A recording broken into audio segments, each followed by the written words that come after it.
Se lo habíamos anunciado. Vamos a hablar de un tema interesante hoy que probablemente se ha aplicado muchas veces a la vida cotidiana de las personas en determinado momento cuando se necesitan los poderes o los mandatos. ¿Cómo le va, escribano? ¿Cómo está? Muy bien, ¿qué tal? Buen día. ¿Qué tal? ¿Es lo mismo poderes que mandatos? Bueno, técnicamente hay como una diferencia. El mandato es el contrato por el medio del cual es decir, podemos pactar que alguien, por ejemplo, que vos me representes a mí. El poder, digamos, sería como la llave que yo te doy como la autorización para que vos puedas ejercer esa representación en mi nombre. Pero bueno, son conceptos que se asimilan mucho.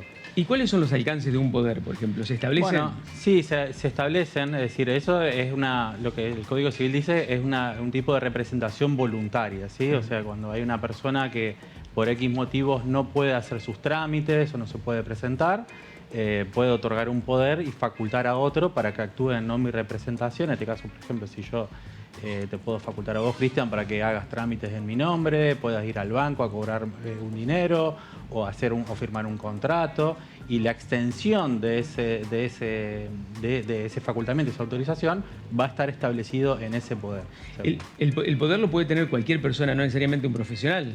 No, claro, exactamente. En principio depende del tipo de demanda. Obviamente que muchas veces, por ejemplo, en el caso de los abogados, requiere, si para una intervención judicial, por ejemplo, naturalmente le tengo que dar un poder a un abogado para que pueda intervenir, por ejemplo, en mi representación en un juicio. Pero en un principio no necesariamente requiere una capacidad técnica a la persona a la cual yo le estoy dando la facultad. ¿Y el rol del escribano ahí cuál es? ¿Garantizar la transparencia del poder? Sí, por supuesto. Nosotros principalmente asesoramos el alcance, ¿sí? Porque existen diferentes tipos de poderes. En general se dice que existen los poderes generales, donde yo te faculto para hacer todo tipo de trámites o incluso administrar bienes. Pero ya después, cuando implica, digamos, otro tipo de actos, como por ejemplo vender, hipotecar o realizar actos quizás que sean más importantes para la vida de la persona, bueno, ahí se requieren facultades especiales que estén especialmente previstas y el Código Civil especialmente lo establece.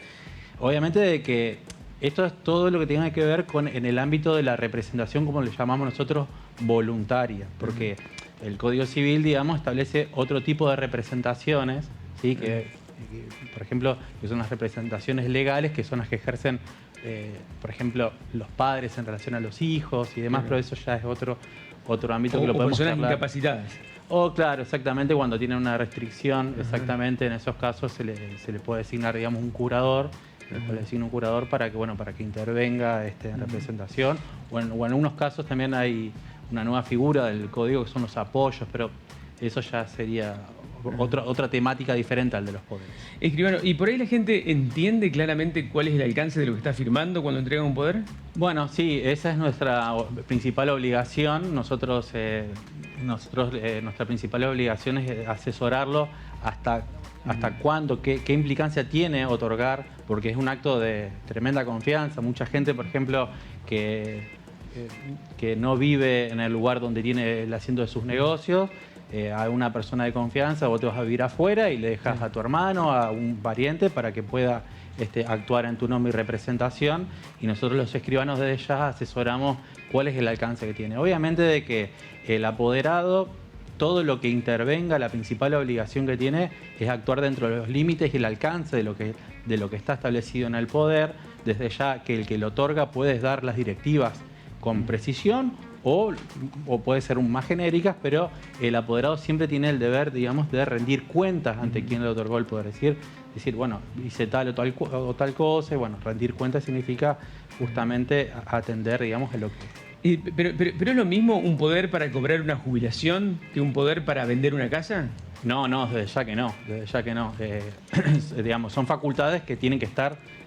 para vender una casa, justamente es uno de los casos donde el código te dice que tiene que estar expresamente establecido. De todas maneras, por ejemplo, en los bancos, ahora el requerimiento que nos dan a los escribanos es que para cobrar o para actuar, digamos, a nivel bancario, siempre nos piden o les pedimos a los clientes que nos den los datos de las cuentas, en qué sucursal, etcétera, etcétera, y cuáles son las facultades que el apoderado tiene para ir a cobrar o para cerrar una cuenta, para pedir una tarjeta de crédito, etcétera, etcétera.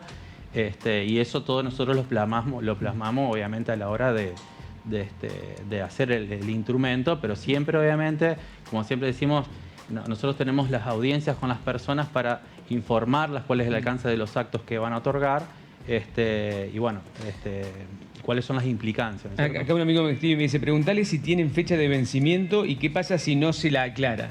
Bueno, en principio, digamos, los poderes, obviamente, de que se puede establecer una fecha, ¿sí?, de caducidad del poder, durante se puede establecer el ejercicio. De lo contrario, la persona puede naturalmente revocarlo al poder y la manera de poder hacerlo es notificarlo, ¿sí?, al apoderado, manifestando la voluntad de revocarlo, de que no lo utilice más, y en muchos casos nosotros los escribanos también hacemos las notificaciones de esas revocaciones y le requerimos la copia, ¿sí?, del poder para que sea devuelta y para que no pueda ser usada. Obviamente de que los poderes, la regla general es que caducan también con el fallecimiento de quien lo otorgó o bien cuando hay una pérdida de la capacidad.